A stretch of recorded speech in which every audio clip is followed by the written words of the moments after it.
You are listening to the USDN on the DFPN. What is up, everybody? It's the chairman of the United States Department of Nerds, where we're for the people, by the people, and of the people. And as always, this week I'm dropping my new comic book day recommendations for the 21st of May. But first, let's hit that top 5. Coming in at number 5 this week, we're going Oni Press. Mine is a Lonesome Grave, issue 4 by Justin Jordan, art by Maan and cover by Matthew Roberts.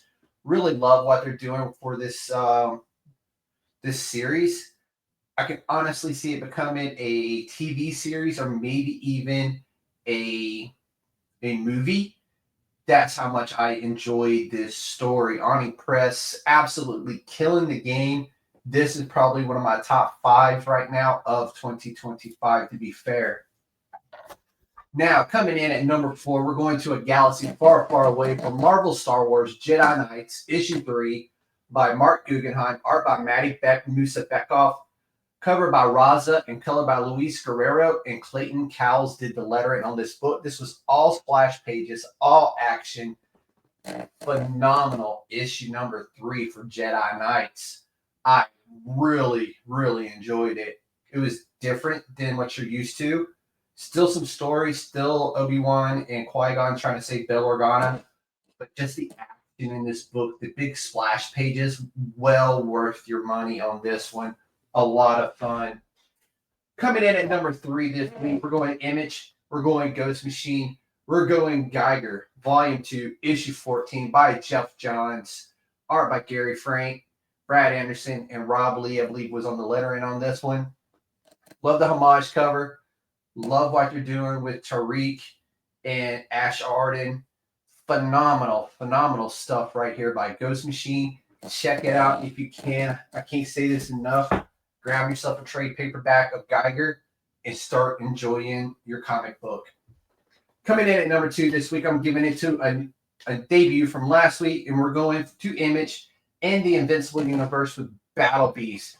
Issue number 1. This is the cutout foil variant. Love this cover.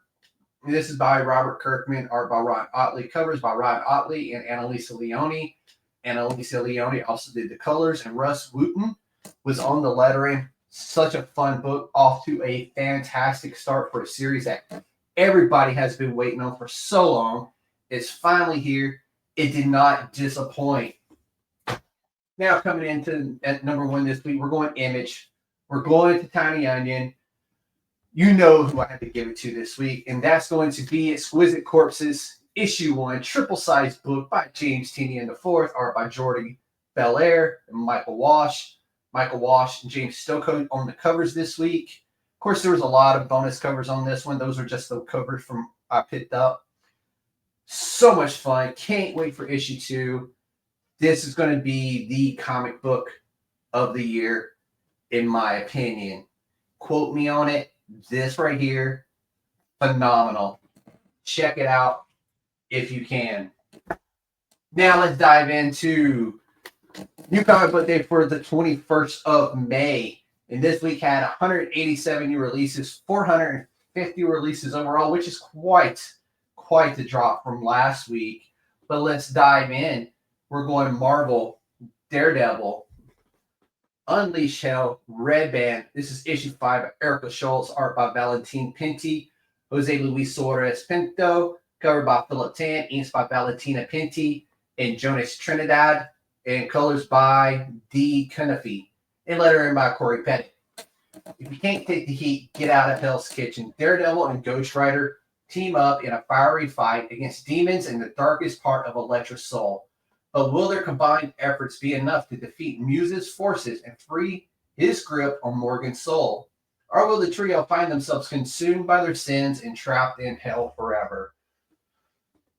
Phenomenal, phenomenal series. Erica Schultz, the art, the writing, phenomenal. Check this out. It has been so good. Also from Marvel this week, we're going to a galaxy far, far away. Star Wars Legacy of Vader. Issue number 4 by Charles Soule, art by Stefano Raphael, cover by Derek Chu, colors Nolan Woodard. and lettering by Joe Caramagna. Kylo Ren explores Anakin and Padme's past on Naboo. Kylo and Vinny journey to the home planet of Kylo's grandmother, Padme Amidala, to learn more of Vader's dark secrets. Kylo must battle against Storg Varuna and his raiders, who will rule Naboo when it is all said and done. Really, really dope cover. Fantastic series. I'm loving what they're doing with Kylo Ren. It's kind of just like his stories, that we didn't see play out in the movies. Really enjoyable. I've enjoyed it thoroughly, and looking forward to what else they do with this. So much they can explore with this one.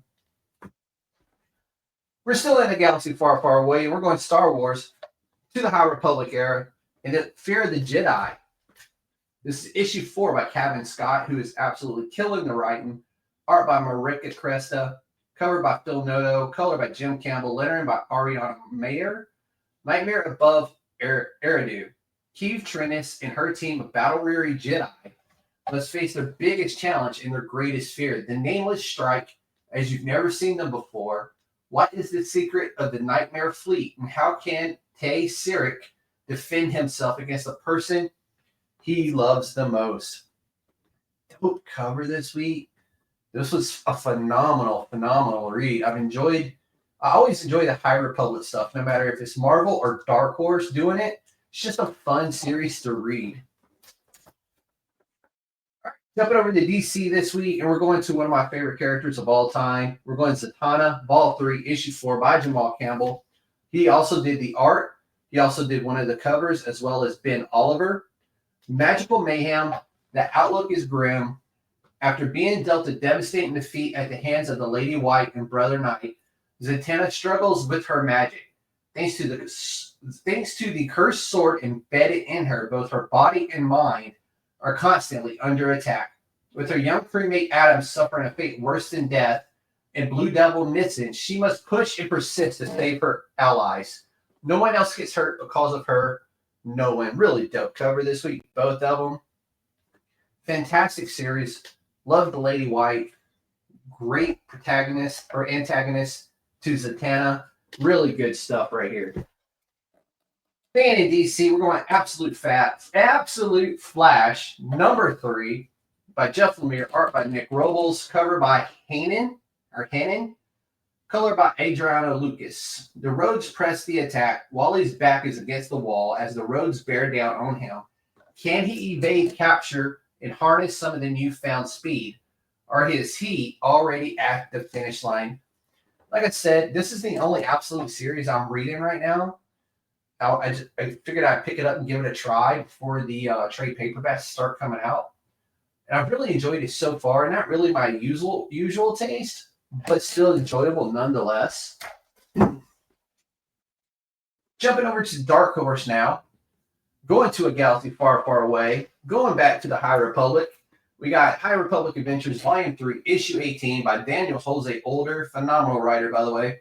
Art by Harvey Tullibal. Cover Elisa Romboli. Covers Michael Adia. And lettering by Comicraft. The Battle of Eridu comes to an explosive conclusion. Jedi Knight Farzala Tarabal leads his fearless allies into a fight with the Nihil, risking everything in a last-ditch effort to save Eridu and the Republic. But his opponent, the treacherous Warden, is obsessed with defeating the Jedi. Even if it means destroying everything he's fought for, who will be victorious? This has been absolutely phenomenal right here. Like I said, I love the High Republic stuff. There's a lot of stuff to explore. It's really, really fun. Also from Dark Horse this week, going Back in City, issue number 2 by Mark Miller, art by Narwhal and Pierre Berg, and cover is by Pierre Berg as well. The siege continues with the last humans on Earth trapped behind the walls of Vatican City as billions of vampires wait outside, afraid of the holy relics, but something is buried beneath the Vatican itself, and the vampires want it more than even the human blood inside. Mark Miller's a fantastic writer, y'all. I don't know if y'all are familiar with his work, but I highly recommend you get familiar with his work. It is really good. You're missing out on some great stuff if you're not. Going over to Dynamite this week, and we just picked up what was it? I think issue 4 last week of this one. This is how bad the shipping and distribution is right now. Issue 5 of the Green Hornet Miss Fury right here. I just got issue 4 last week, but this is by Alex Segura and Henry Barajas. Art by Federico Soressa, and the cover is by Francesco Francavilla. The end is near. Cornered and defeated, the Green Hornet, Kato, and Miss Fury must put their differences aside and join forces once again when the true villain pulling the strings behind the scenes is finally revealed. But can they overcome their own fears and share a task to save the city from a fate worse than death? Find out as the pulp hero team-up of the century concludes in the Green Hornet Miss Fury number 5, officially entered into evidence by Alex Segura, Henry Barajas, Federico Soressa, complete with courtroom sketches from Francesco Francavilla, Jay Leigh and Juden Chung, Jonathan Case, and Jacob Egger. This was a dope finale, by the way. Thoroughly enjoyed it. Alex Segura nailed the writing along with Henry Barajas. Alex Segura just pitched up on Star Wars. It's going to be phenomenal. Check this out. It should hit trade paperback here soon, but it was really good. Going over to Oni Press, EC Comics this week. We're going Epitaphs from the Abyss, issue number 11 by Geoff Jensen, Kurt Pierres, art by Andrea Muti and Dave Lapham, and cover is by Anwita Sitria. I'm terribly sorry if I mispronounced that, but a new moon rises, and more freshly etched epitaphs shall be unleashed. The most notorious name of terror, the immortal EC Comics proudly presents the titular chapter of the runaway hit horror anthology, courtesy of our ghoulishly gregarious host, the Gravedigger. Steady your nerves for another eye-searing dose of brazen bone-crunching and hilariously horrendous carnage. Leading this month's tales of tension and torment, we welcome Kurt Pierres and Andrea Muti, Geoff Jensen, and Dave Lapham, and more to join the legions of the damned who wander the endless abyss.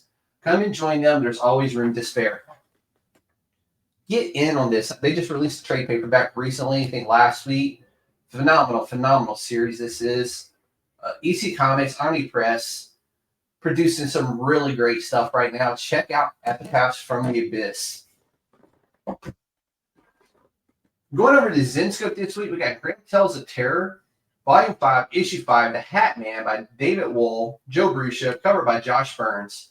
One of the oldest mysteries of the universe is, where do dreams and nightmares come from? Something even more concerning is the place that lies between the realities, connecting the waking and dreaming worlds when the dreamer's body freezes in a sleep paralysis and we are stuck in the world where the Hat Man dwells.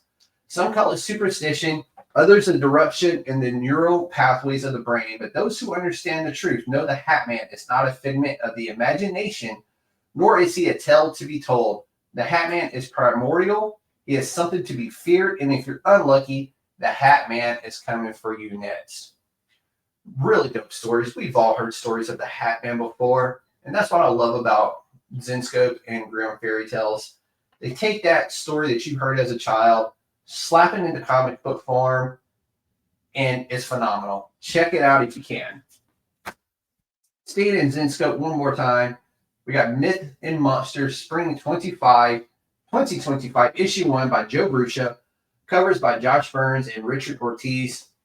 Don't miss the mythic and monstrously oversized action-packed issue collecting untold tales from across the Zenescope universe, with 3 never-before-released stories featuring Goatman and the Bunny Man, or Man-Goat and the Bunny Man, Pooh and the Mysterious Origins of Fury there on the cover. These are really fun. I enjoy anthologies tremendously, and that's why I like a lot about trade paperbacks. I get a lot for my money. Going over to Image this week, we're going to dive into a new release with Sleep, Issue 1, written by, art by, cover by Xander Cannon. When Jonathan Reason falls asleep, he becomes something else. Every night, it stalks his quiet town, killing seemingly indiscriminately. When he wakes up covered in blood, our story begins. The new horror mystery from Xander Cannon shows us the horrifying waking hours of the unwilling part-time killer. Already gave this a read. Oh, phenomenal. Head to your local comic shop, Ask them for this book. Give it a read. Amazing, amazing stuff right here by Xander. It was so good. Check this one out. All right, going to Bug Wars. And we're going to be, what issue are we at? Issue 4. Jason Aaron, art by Mahmoud Azar and Matthew Wilson, cover by James Stokoe. Imbued with the power of the mystical amulet, Slade Slaymaker has survived blood-crazed mosquitoes and barbaric riders, but as he crosses the wilds of the yard with the spider witch Wista, an even greater danger awaits, for they must enter the world of death and utter ruin known as the Mode Lands. This is a fun series. Jason Aaron has wrote something here that I can see being a animated TV series or a TV series as a whole. It is really fun, really something phenomenal he has done here. Pick this up if you can. It has been really good so far. Up next, we're going over to, what do we got here? Some Ghost Machine, and we got Red Coat. Issue 12 by Geoff Johns, cover is by Raymond Gay and Brad Anderson, pencils Brian Hitch, inks by Andrew Curry, colors by Brad Anderson and Rob Leigh, as always, own the lettering of this phenomenal book. The Unname's newest American legend clashes with Simon Pure, a man he's grown to despise more than anyone he's ever encountered. But as tensions boil over, Simon uncovers a startling revelation about the Northerner that could shatter everything he holds true. How will their uneasy alliance shape the unfolding mysteries of the unknown war? The answers lie within. Dope cover, dope story. Give it a read. I'm telling y'all right now, Ghost Machine has something magical going on. Give this a read. It is absolutely phenomenal. The way the whole Unnamed tie in together is something to behold and to read. Going over to the Spawn universe now, we got a debut #1, The Curse of Shirley Johnson, issue #1 by Todd McFarlane and Daniel Henriquez, art by Todd McFarlane and Jonathan Glapion, covers by Jonathan Glapion and Todd McFarlane. What happened to Shirley Johnson, the 7-year-old victim of the infamous serial killer Billy Kincaid? We got to go all the way back to the 90s to see her for the first time, and also Billy Kincaid. They did a phenomenal job with that story back in the 90s with it, and now we're circling back to find out what actually happened to Shirley Johnson.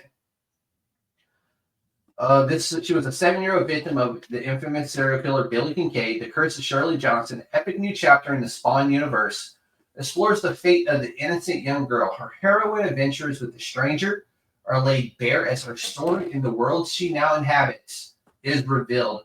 With the story conceived in the twisted mind of Daniel Henriquez and interior art by celebrated artist Jonathan Glapion, the reader will explore parts of the Spawn universe never before seen. Been waiting a long time for this book to come out. It's finally out. Already read it. They didn't miss. Absolutely phenomenal stuff right here. The art, the writing, the storytelling. Phenomenal stuff. Up next in the Spawn universe, we're going to Deadly Tales of the Gunslinger, issue #6. This is being written by the great Jamie Palmiotti, art by Patrick Reynolds. And the covers this week were by Jonathan Uribe and Marco Falia, who does a phenomenal job at everything he does. The gunslinger, free again and riding with intent, is attacked by a stranger. Her reasons are unknown, but her purpose is clear. Kill the gunslinger Spawn. Every time this guy turns around, somebody's trying to kill him. But phenomenal stuff right here by Jamie Palmiotti and the team over there doing Deadly Tales of the Gunslinger. Can't recommend it enough to you. It is good stuff. Now, our last stop in the Spawn universe. We're going Medieval Spawn Vol 1, issue 2. Rory McConville, who is also just phenomenal at what he's doing right now with the Spawn. Art by Marco Itri and covers by Bjorn Behrens, who always is phenomenal, and Jonathan Uribe as well. Honor bound to help those in need, Medieval Spawn sets those around him and survive attacks by a demonic army and leads an excursion into the heart of a troll cave. Look at this phenomenal cover. The detailing they give Medieval Spawn on this, the sword, the cape. Phenomenal cover this week. Love what they're doing with the story. We got Medieval Spawn in comic book form, getting its own story. Really good stuff right there. That's it for this week. That's it for May 21st. I hope you enjoyed this show and my recommendations. Hope you give some of them a try. Drop down in the comments something that you would like me to read and pick up, and I will give it a read and give it a try. With that, I do still have my big Star Wars celebration planned out. I don't know when I'm going to get around to it. I still need to go back and finish watching some shows. I've been busy. My daughter is home from college, so I've been catching up and spending some time with her, getting some good family time in. But stay tuned. I will be posting all the other covers I picked up this week on all my other social media platforms, whether it's Instagram, Blue Sky, Threads, Facebook, you name it, you'll see the rest of the covers there. But with that, if you enjoyed this episode, hit that like and subscribe button down below this channel. And on behalf of myself and the Council of Nerds, this USDN short is USDN approved.